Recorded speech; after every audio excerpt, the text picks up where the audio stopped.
Hello, hi guys! Magandang hapon sa inyong lahat. This is Gin Rodriguez from my Sagari channel, a faith healer, also mata reader. So ngayong hapon na to, tignan natin nagsabihin sa iyo ng ating mga gabay. So this is a weekly gabay for the month of September 12 hanggang September 18 for the sign of Sagittarius. So Sagi, welcome to my channel. Ano kayang messages, advices, and spirit guides ang ating masasaga for today's video?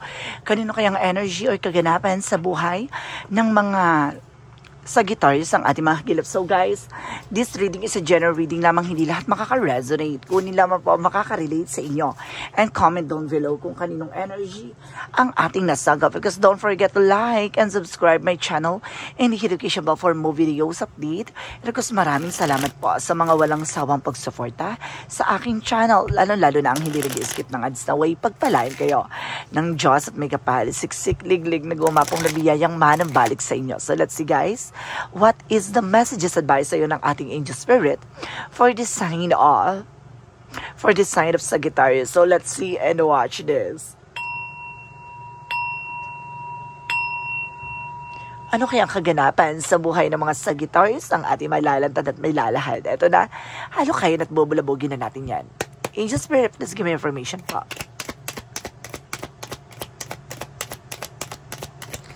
There's an 8 of Pentacles. Now, there's something focused. So, trabaho, negosyo, hanap buhay mo. This is being dedicated, no? Kailangan being passion. Kailangan mahalin mo. Tumutok ka sa kung ano man ang ginagawa mo, no? At pag-isipan mo yung mga bagay or action na gagawin mo. This is something, the 3 of Pentacles with a collaborator, something transaction or pakikipag-coordinate, pakikipag-usap, no? This is something commitment din. This is something a teamwork. So, ibig sabihin nito, kailangan buong puso, no? Buong isip at kaluluwa mong i-focus yung sarili mo dyan sa ginagawa mo. So let's see additional messages. So this is something an emperor, no? This is something a solid foundation or being mature and a person, no? Parang pinalakas at pinagyabong ka dito. Kailangan palakasin mo ang sarili mo. Parang ugat lang yan na parang ikaw yung mismong magpapayabong or magpapalakas ng sarili mo, no? Magbibigay ng development and transformations, no? So let's see. And this is something, the Page of Swords, this is spying, looking, watching at you, or get more information, being curiosity. Kailangan alamin mo, tuklasin mo, no? Yung mga bagay-bagay na paano mo papalaguin, papalawigin ang kaalaman mo, no? At kailangan mapagtagumpayan mo ito. So let's see. This is something, the 3 of Swords. So this is a lot of painful, na kumbaga nasaktan ka, nahirapan ka sa situation. But stand off your ground. Na kumbaga tumatayo ka pa rin sa sarili mo pa. Kailangan, kumbaga, yung pain na yan, parang is a power for you. Na parang, the more na marami kang nararanasan na failure, mistakes, obstacles, lahat ng mga bagay na yun ay isa sa naging pundasyon mo para naging mas lalo kang naging mature, no? Sa lahat ng experiences na natamo mo. So let's see additional messages. So this is something, the 9 of Pentacles with a blossoming abundance.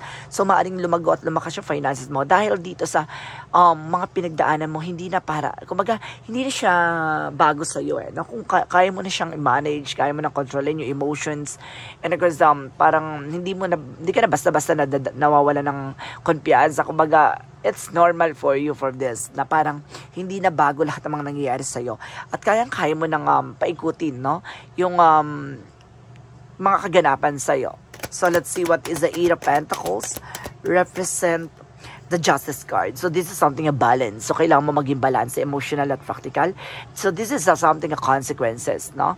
Parang karma to guys. It's a good karma for you dahil sa trabaho ginawa mo, dahil sa pagpupursige mo, dahil sa ginawa mo. This is the final result na maaring ito yung harvest time na umani ka na, no? So let's see what is the 3 of Pentacles. So this is the 5 of Wands in reverse. So this is a no more conflict, no? Parang inaalis yung mga nagbibigay komplikasyon dyan sa trabaho, or nilipat ka ng trabaho, or lilipat ka ng ibang trabaho, or lipat ka ng ibang lugar, no? Na maaring kumbaga nagdulot sa iyo ng mga kaguluhan, no? Mga kompetensya, mga inggitera, insigurada, ganun. Kumbaga, itong bagay na to ay parang nakalaya ka na for stressful situation. So let's see what is the Emperor. Represent the Hangman, no? Kumbaga, this is something a new perspective na binago mo yung pananaw mo dito dahil sa mga pinagdaanan mo. Unti-unti mong ginogrow yung sarili mo. Even your mindset, perspective. Kumbaga, binago mo yung mga iniisip mo no? Pinalawig at pinalawak mo. This is something, kumbaga lack of knowledge, but eventually guys, kumbaga natuklasan mo unti-unti yon, no? Kumbaga handa kang matuto, handa mong malaman at handa mong palakasin ng pundasyon na bubuuin mo. Parang nang sa ganon, may hirapan silang, di ba, pabagsakin ka. At eventually guys, kumbaga lumago at lumakas ka dahil sa sarili mo. Diba? Kumaga dahil sa pagtitiwala sa sarili, dahil mas pinili mong mag-grow ka from the pain, diba? From all the mistakes. Hindi kayo basta sumusuko na lang, no? Palaban ka, ang eksena mo dito, palaban So let's see what is the Page of Sword. Represent the Seven of Sword. This is something sneakiness. So meron talagang sumusubaybay, talagang, diba? Kumaga meron ditong kumukuha ng information sa'yo. This is a cheating lying on you. Kaya mag-ingat ka, no? Kumaga may mga taong humahanap ng kahinaan mo, no? Para pabagsakin at sirain ka. So let's see what is the Three of Swords. So the Three of Swords represent the Ace of Wands, so something new spark. No? Kumaga magkakaroon ka ng mga ideas and of course some information dito na may mga tao sa paligid mo na hindi natutuwa sa success na nangyayari sa'yo. Na kumbaga, alam mo na kung paano mo lilimitahan at paano mo kukontrol yung emotions mo. Even yung mga information na nagbibigay sa'yo ng growth and expansion, no? Kumbaga, knowledge at the same time kung paano, yung mga ideas, no? Kumbaga, plans, no? Kumbaga, alam mo na kung paano mo poproteksyonan yung sarili mo na baka kumukuha lang yung information para masabotage ka, gano'n. Kumbaga ito yung, this is something a new spark. Nagkaroon ka ng idea na kung sino yung tao na to na may lihim na inggit at talagang naghaharap ng sisira sa'yo, gano'n. So let's see what is the Nine of Pentacles. So this is the Three of Wands, so something a choices. So waiting for a soul, waiting for a ship, no? Kumbaga naghihintay ka na ng resulta dito, no? Ng mga pinaghirapan mo. So this is something I'm waiting for trouble, waiting for documents. So this is it. So let's see what is the Eight of Pentacles because the Justice card. So this is something that one's way choices, no? Kumbaga ikaw na yung pipili, no? Ng mga bagay-bagay sa'yo dito. Kumbaga dati naghihintay ka na lang na kumbaga ano yung mangyayari. Ngayon ikaw na yung pipili ng mga opportunity na babagsak sa harap mo. No, kumbaga hindi na ikaw yung lumalapit para maghanap ng trabaho or kumbaga ikaw yung lalapit para yung opportunities na yun makuha mo. Hindi. Kumbaga ito mismo ihaharap, ibabagsak mismo sa harap mo yung mga oportunidad na to. No, pipili ka na lang. This is something a Three of Pentacles because the Five of Wands in reverse. So this is something the Empress card for revert. Fertility guys. So maaaring kailangan mamahalin yung sarili mo. Focus on yourself, self-love, self-care. At sinasabi dito, this is something a new beginning coming in for you, no? Magkakaroon ka ng bagong trabaho, bagong simula, at bagong buhay. So let's see what is the Emperor, and the Hangman. Represent the Eight of Cups. So something moving away, no? Something getting away from the situation na kung mag-aalam mo na sa sarili mo kung paano mo papalayain at papakawalan yung sarili mo sa mga taong toxic, no? You're feeling stuck or you're feeling hang dito for the situation that because of toxic environment. So but eventually guys, kayang-kaya mo nang kumawala, kayang-kaya mo nang kumbaga dumistansya. Ngayon, kumbaga hindi mo hahayaan yung sarili mong kumbaga mag-ano dyan sa mga tao sa paligid mo, no? Yung parang makisama, no? Ng pangmatagalan. Kumbaga, kayang-kaya mong proteksyonan yung sarili mo na, okay, kung alam ko, kung toxic na to, lipat ako ng ibang eksena, ganan. Kumbaga, kayang-kaya mo ng manindigan or hindi ka natatakot sa mga possibilities. So, let's see what is the Page of Swords because the Seven of Swords.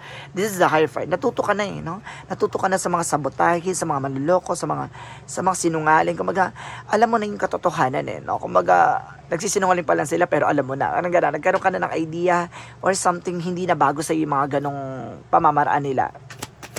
Akala nila pinanganak kahapon, di ba? Yung gano'n. So let's see what is the Three of Swords because the Ace of Wands. Represent the Page of Wands, so something good news. May magandang balita dito, ha? Kumbaga itong something a new beginning sa'yo talaga with the Ace of Wands, so something spark na kumbaga napapalibutan ka na maingitera kasi kumaga hindi mag-work or something, hindi magtagumpay yung ginagawa nila pagbagsak sa iyo, no? The more na hinihila ka nila pababa, kumaga inaangat ka ng ating Panginoon, mas lalo ka na mamayag, lalo kang tumataas, no? So let's see what is the Nine of Pentacles and the Three of Wands. So something the Nine of Pentacles with the security. Maging secure ka, no? Sa sarili mo, sa mga plano mo.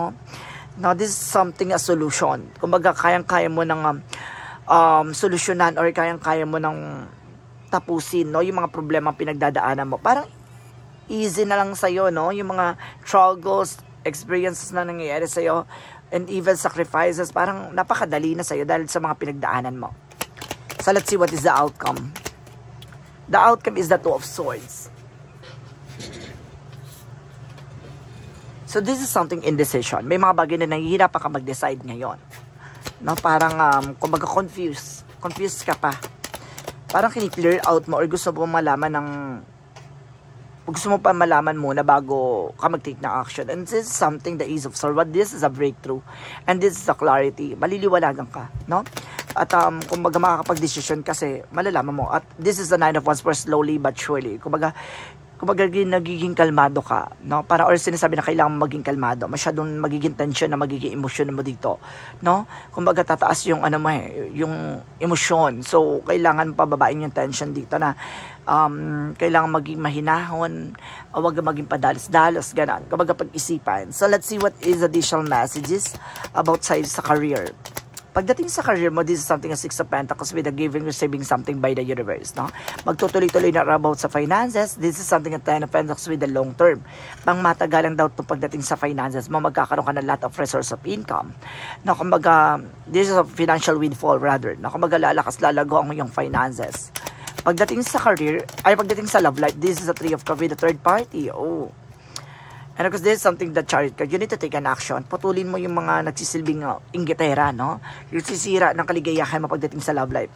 Lapitin ka ng mga inggitera pagdating, kumaga, sa love life, ha? Kumaga, ano ka dito, lagi ka nasusulot, no? Or lagi kang, kumaga, nagkakaroon ng, third wheel, gano'n. Kumbaga, laging gustong inaagaw yung jowa or partner mo, gano'n. So, let's see.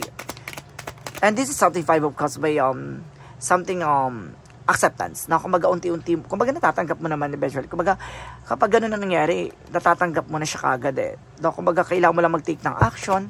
Ano yung kailangan niya mag-take? Anong action na kailangan niya gawin? This is something a fair fight. Napatas naman pala ang laban sa exam. Ibig sabihin nilalayo ka lang sa mga tao na yon, no? Kumbaga it's a will of God na maaring kumbaga nangyayari with the third party that because of hindi siya para sa iyo, no? Kumbaga ang bilis niyang makuha sa mga ganong harutan lang at ganong flirt lang. So let's see additional messages about tayo sa health. About sa health, this is something Six of Wands for victory is yours. Na magtatagumpay ka at magkakaroon ka ng recovery for financial loss. So ito yung isa sa nagiging struggle sa iyo ay yung problema sa pagdating sa finances, no? Kaya nagkakaroon ka ng depression, stress, anxieties that because of lot of bills. Na marami ka siguro binabayaran, marami kang pinoproblema. Or either kumbaga breadwinner ka, no? Kumbaga lahat ng finances talagang hawak mo, lahat ng bills. So let's see what is additional messages with the magical fairy messages. And this is something assertiveness, no? Stand your ground, diba? Kayang-kaya mo tumayo sa sarili mong mapa. And this is something patient, please. Habaan mo yung pasensya mo dito, ha? Maging kalmado ka. Baka isa to sa makakasira ng eksena mo yung pagiging aggressive. Yung padalos-dalos. Kaya kailangan pag-isipan.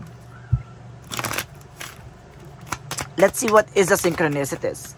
Synchronicities represent a rebel. Na mayroon dito nagre-rebelde. And this is something storyteller. Meron ditong marites, no? Kumaga may gumagawa ng kwento. And this is something winter. No? Ngayon, this is something winter season na maaring kumbaga masagot na lahat ng mga katanungan mo. Masagot na lahat ng mga gustong malaman, gano'n. So let's see what is the Yin and Yang Oracle card. For Yin and Yang Oracle card represent what? Represent nurture. No? Nurture daw sa'yo, no? Yung pagiging compassion. And this is something third party. May third party talaga, I told you so.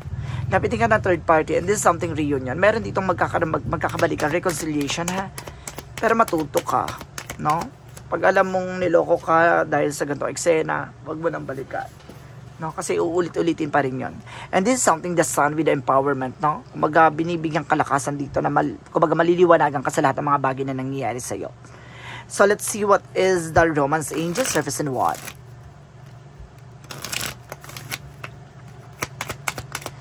Romance Angels represent at intimacy, bonding. Now, magkakaroon kayo ng bonding with your friends or with your loved ones.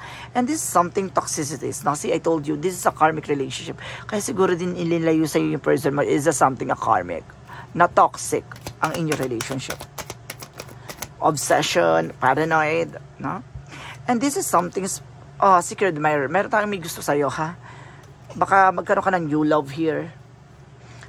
This is something intimacy, bonding, no? Maaaring with your friends, na maaaring makilala mo itong tao na to, na maaaring may gusto pala sa'yo. So, let's see what is Archangel Michael. Make a commitment. So, ibig sabihin pagdating sa mga bagay-bagay, mag-commit ka, ha? And this is the personal you asking is about trustworthy. Yung mga taong kinakausap mo, yung mapagkakatiwalaan mo naman daw.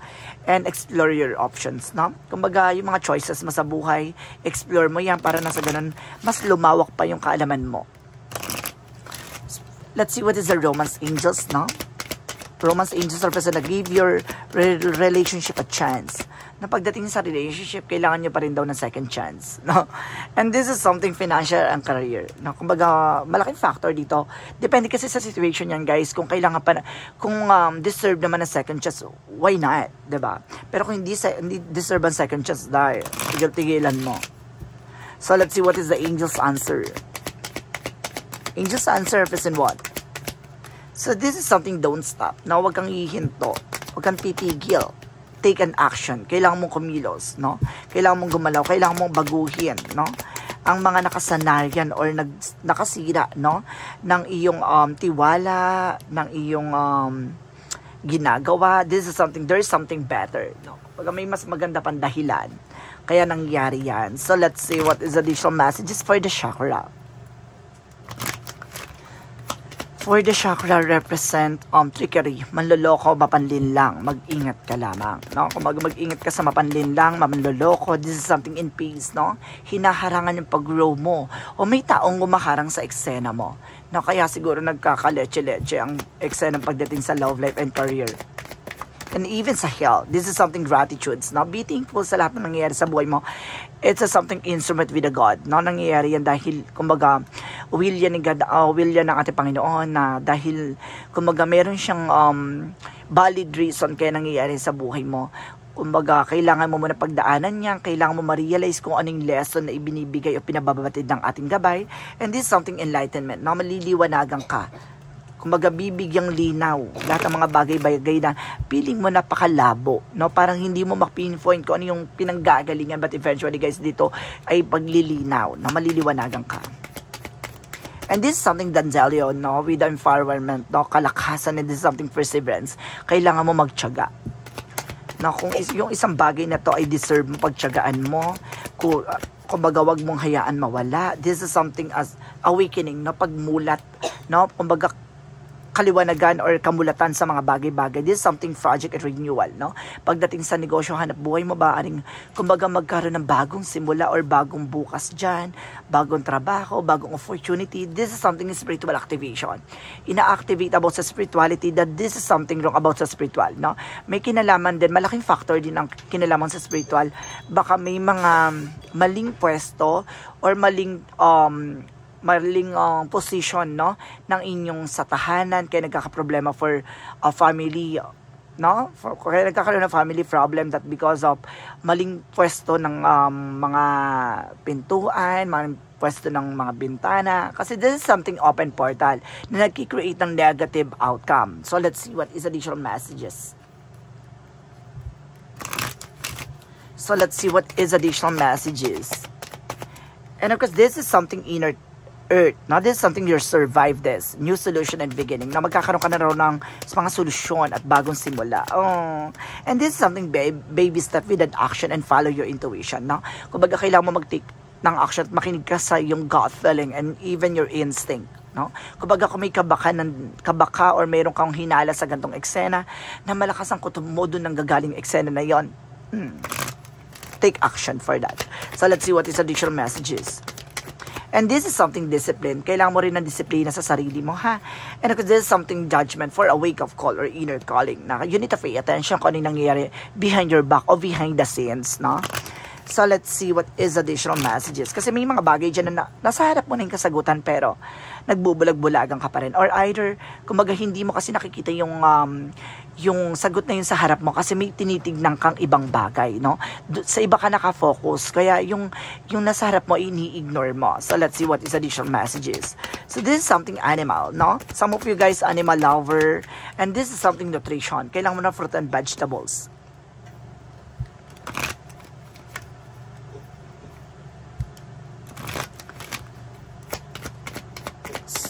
So let's see what is the energy represent what?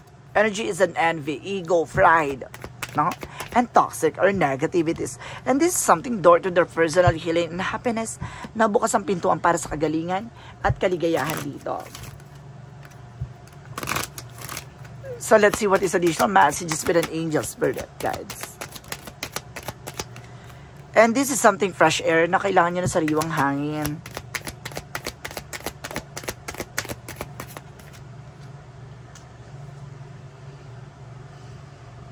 Let's see what is additional messages. Okay.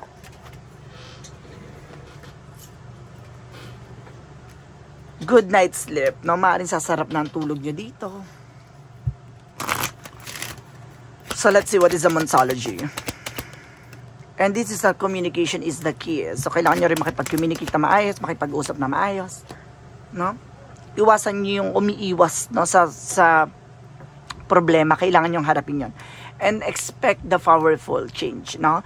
Mag-expect ka na raw ng mga pagbabago magaganap ngayon. This is a fairy climax approaches dahil nasa exciting part ka na ng buhay mo, no? Kumaga, unti-unti mo nang tinutupad o binubuo yung sinimulan mong plano. So let's see, for Jesus loving quote said, blessed are the peacemaker, for they shall be called the cheer of God. So, binibilas daw yung mga tao, mas pinili yung kapayapaan, katahimikan, not, kumbaga, ibinibigay dito na ayon sa kalooban ng ating Panginoon, no? Dahil isa ka sa pinili ng ating Panginoon na maging blessed, no? So, let's see what is the angel's number represent what? Angel's number represent 24, 4, good times, no? You are worthy of affections, leisure, and pleasure. If you tell your family and friends how you feel, you find that you all of the same page and can work together effectively.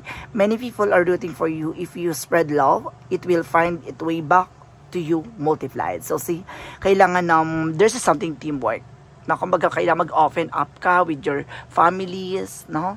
With your friends, kasi yung bigat na nararamdaman mo at bigat na nararanasan mo, kailangan mong pakawalan yan. Kasi kapag yan kinip-kip mo at dinibdib mo, sasabog yan. So let's see, what is the Money Move Oracle deck, no?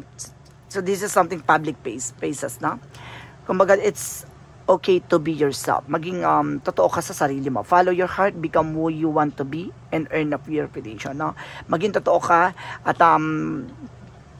maging silbing ikaw, no? Kumbaga, wag mong itago yung totoong nararamdaman mo, no? Basta mag-ingat ka na lang from word and actions. So let's see what is the messages of life.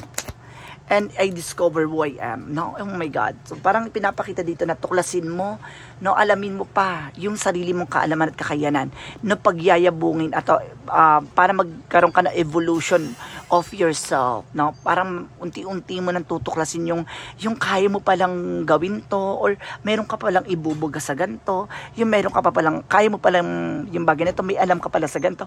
Kumbaga, i-discover mo yung sarili mong kaalaman at kakayanan. So, today, I discovered the riches that lie within me. I acknowledge my true self. I see myself as a limited being and marvel at the beauty of my life. I recognize the wealth of possibilities available to me.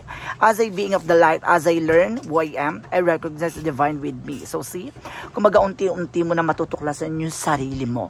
Unti-unti mo na makita yung sarili mo na layo mo na sa dating ikaw.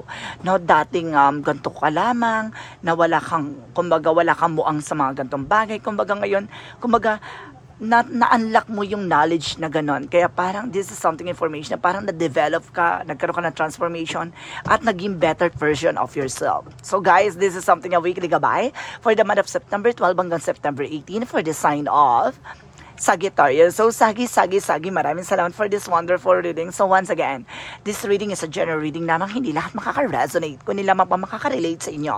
And comment down below kung kaninong energy ang ating nasagap. And because don't forget to like and subscribe my channel and notification bell for more videos update. Because maraming salamat po sa mga walang sawang pagsuporta sa aking channel. Lalo na ang hindi nag-skip ng ads na way pagpalaan kayo ng Diyos at may kapal. Siksik-liglig na gumapong na biyayang mahanang balik sa inyo. At maraming salamat po. And see you in the next video. Bye-bye and babush.